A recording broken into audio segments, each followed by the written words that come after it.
Good morning. Welcome to my daily vlog and day 14 of 30 days challenge vlog. সেই কখন আমি ঘুম থেকে উঠে পড়েছি, কিন্তু আরেকটু পর উঠে পড়বো, আরেকটু পর উঠে করবো বলতে বলতে আমি সেই 8টার সময় উঠলাম বিছানা থেকে।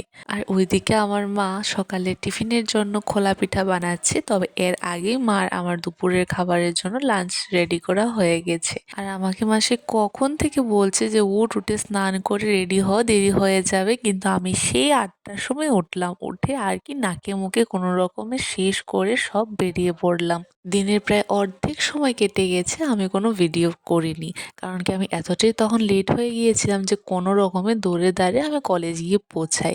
তারপর সেই একেবারে কলেজ ছুটির টাইমে গিয়ে একটু ভিডিও নিলাম সবার সাথে।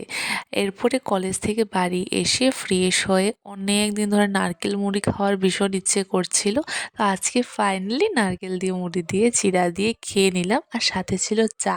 তারপরে খেলাম এই চকলেটটা। এরপরে আমরা খেললাম লুডো। অনেক দিন পর আবার লুডো ধরলাম।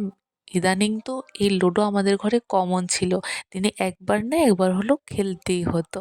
খেলাধুলা করার পর আমি এতটাই মাথা ব্যথায় ভুগছিলাম যে আমার আর খেতে কিছু ইচ্ছে করছিল না। কিন্তু মা যখনই আমার এখানে থাকে না খেয়ে তো ঘুমোতে দেয় না, তাই আমি বললাম তুমি একটু আমাকে খাইয়ে দাও, আমি নিজের হাতে কিছুতেই খেতে পারবো না। এখানে আমাদের খাবার দাবার শেষ করার পর আমি তো কিছুক্ষণ বসে থাকি, কিন্তু আমার মা খেয়ে কিছুক্ষণের মধ্যেই ঘুমিয়ে পড়ে। কারণ কি আমার মায়ের এত ধৈর্য দেয় না যে একটু কিছুক্ষণ বসে থাকবে। ফাঁকে একটু উঠেছে আমি কিরকম ভিডিও করেছি এটা দেখার জন্য। এরপরে দেখে আবার সে শুয়ে পড়ে। তা এরপর আমিও শুয়ে পড়ি। তো আজকের জন্য সবাইকে জানাই টাটা।